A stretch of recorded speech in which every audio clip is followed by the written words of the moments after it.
A week or so ago, I made a video in which I was talking about Dominic Solanke's success in the youth team game and how, as of yet, he hasn't been able to replicate that initial promise in the senior game. For those of you who don't watch much or indeed any youth team football, Solanke is a really extreme example of someone who looked like such a surefire future star at youth level but just hasn't yet made that step up to play against men. Solanke represented England at every single youth level, scoring 36 goals in 70 games in total, being named as England's Youth Team Player of the Year in 2014 and winning the Golden Ball as the best player at the Under-20 World Cup in 2017. In Chelsea's youth ranks, Solanke scored 20 goals in 25 games in his first season in Chelsea's under-18 team, aged only 16. He won the FA Youth Cup twice as the tournament's top scorer, and he was named as the Blues Academy Player of the Year in 2015. It's difficult to imagine a more decorated youth career than Solanke. Yet in the senior game, he has managed just 12 goals in 100 games, and was recently relegated from the Premier League with Bournemouth. Solanke won't make this 7 because I've just covered his story, and there is still time for him to bounce back and have a magnificent career in the senior game. But he gave me the idea for this video, so here are 7 players who had sensational careers at youth level but couldn't replicate that success in the senior game. Fabio Pime. If the name Fabio Pime rings a bell to you, you may be Portuguese, or odds are it's an association with the name Cristiano Ronaldo. Pime came through the youth ranks at Sporting Club de Portugal with Ronaldo, where he was considered a once-in-a-generation prospect. Pime was, and naturally still is, 3 years younger than Ronaldo, but due to the high esteem he was held in, he often played in higher age brackets. When Manchester United signed Cristiano Ronaldo in 2003, the United players knew that they had signed a gem. Ronaldo's skill and enthusiasm on the training ground impressed virtually everyone at Old Trafford. But Ronaldo famously told his new teammates, "If you think I'm good, just wait until you see Fabio Pime." From the age of 14, Pime had been tipped for greatness, with scouts from the likes of Real Madrid and Barcelona watching him every week, and the French Football Federation reportedly even offering him a house in France so he would be eligible to represent Les Bleus once he reached maturity. To ward off potential suitors, Sporting Club de Portugal offered Pime an enormous contract in his early to mid-teens, said to be worth as much as €170,000 a month. It's difficult for that amount of money not to impact someone so young, and Pime is reported to have bought 10 supercars during his time at Sporting, despite never making a senior debut. He was sent out on loan 6 times, including once to Chelsea, with each move seemingly even more underwhelming than the last. Pime has played football in 7 different countries, across 3 different continents, but as Cristiano Ronaldo continues to score prolifically for one of the biggest football clubs on earth, Pime has been without a club since playing for the B team of a Portuguese second-tier side in 2018. Francis Jeffers. Almost exactly a decade separates the 2 top scorers in the history of the England Under-21 national team, tied on 13 goals apiece. The earlier of the 2 free-scoring under-21 centre-forwards was Alan Shearer between 1990 and 1992, who went on to score 30 goals for England at senior level, a record 260 goals, in the top flight of English football during the Premier League era, and once set a record as the most expensive footballer of all time in 1996. The other, Francis Jeffers, bagged his 13 under-21 goals between 1999 and 2003, but only went on to win 1 cap for England, failed to hit 50 league goals throughout his entire career, and had retired by the age of 32. It all looks so promising for Francis Jeffers in his teens, firing the goals for England and Everton at youth level, and even showing real promise as a fox in the box in the first team at the turn of the millennium. Everton weren't a strong team at that time though, and they proved unable to hang on to their promising young centre-forward, who joined Arsenal for a then massive £8 million, with the potential to rise to £10 million. I suspect not many of those add-ons were ever activated, since Jeffers only scored 4 Premier League goals in 22 games for the Gunners, followed by none in 18 back on loan with Everton, before his career really began to crumble. Jeffers went on to play for Charlton Athletic, Rangers and Sheffield Wednesday before ending his career with stints in Australia, Malta and League Two, scoring about as often as a second-choice goalkeeper throughout.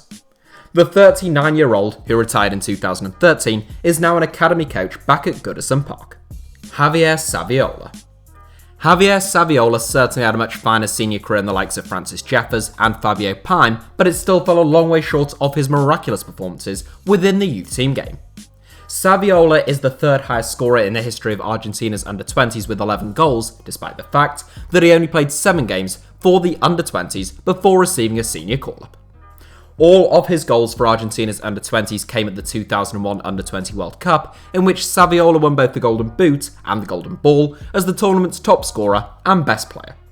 Saviola's performances for Argentina's under-20s, twinned with his rising star at River Plate, led to him being heralded as Diego Maradona's heir. Saviola certainly made a fine start to life in the senior game, scoring 45 goals in 86 games for River, being named as the 1999 South American Footballer of the Year, and earning a £15 million move to Barcelona. Saviola was actually pretty good at the Camp Nou, but his goal tally decreased in each of his 4 seasons in Catalonia, and comparisons with Diego Maradona was starting to seem a little generous. Saviola controversially left Barca to join Real on a free transfer, but despite the lack of a transfer fee, it turned out to be a poor piece of business by Los Blancos, as Saviola scored just 5 goals in 2 seasons whilst taking home an enormous salary. Saviola ended his career back at River Plate in 2015, aged 33, where he scored no goals in 15 games, following a season in which he had scored just 2 goals in 16 games for Verona in Serie A.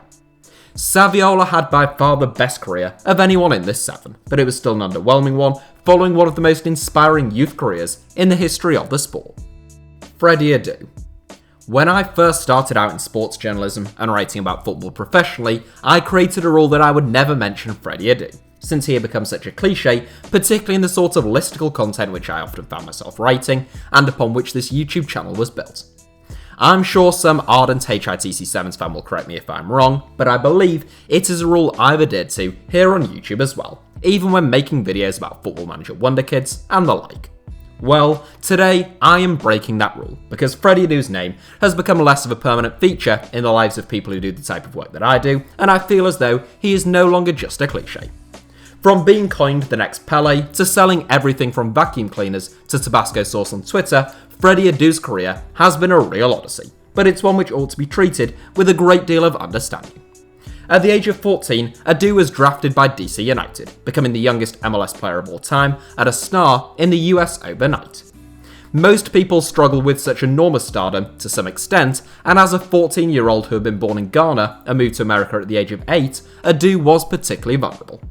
For the United States, Adu scored 16 goals in 15 games for the nation's under-17 team, 16 in 33 for the under-20s, and 5 in 11 for the under-23s. Adu went on to win 17 caps for the USMNT at senior level, but he was as good as done at international level by the time he turned 20. Following a big move to Europe with Benfica in 2007, Adu became a journeyman who struggled with injuries and to score goals wherever he went.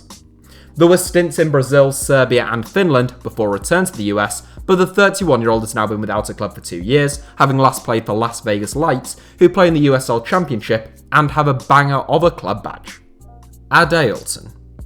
A little bit like Javier Saviola, Adeolton Martins Bolzan, better known simply as Adeolton, had a very decent career in isolation, just not in comparison to his youth days. Adeolton is undoubtedly one of the most outstanding youth team footballers of all time, and it all began when the goal-hungry Brazilian signed for Juventude as a 10-year-old. A rare talent with a natural eye for goal, he immediately began scoring goals at a remarkable rate and would soon gain national attention. At the 1997 FIFA World Youth Championships, now known as the FIFA Under-20 World Cup, Brazil battered everyone in their wake before getting knocked out by their arch-rivals Argentina in the quarter-finals. Despite an early exit and only playing 5 goals, Adeolton was by far the tournament's top scorer with 10 goals, followed by David Trezeguet as the tournament's next highest scorer with only 5. In total, Adeolton scored a remarkable 24 goals from just 19 appearances for Brazil at under-20 level, yet he would never win a senior cap. He went on to spend most of his career in Italy, most notably with Verona, where he proved an effective marksman in Serie B, but only ever once hit double figures in Serie A. Adeolton retired in 2013, following a brief spell back at Juventude, although he now lives in Italy, where he has held a couple of different coaching positions. Emiliapecia. We started this 7 in Portugal, and we almost ended it there too. My penultimate inclusion goes to former Portuguese starlet Emiliapecia, who is the oldest player in this 7.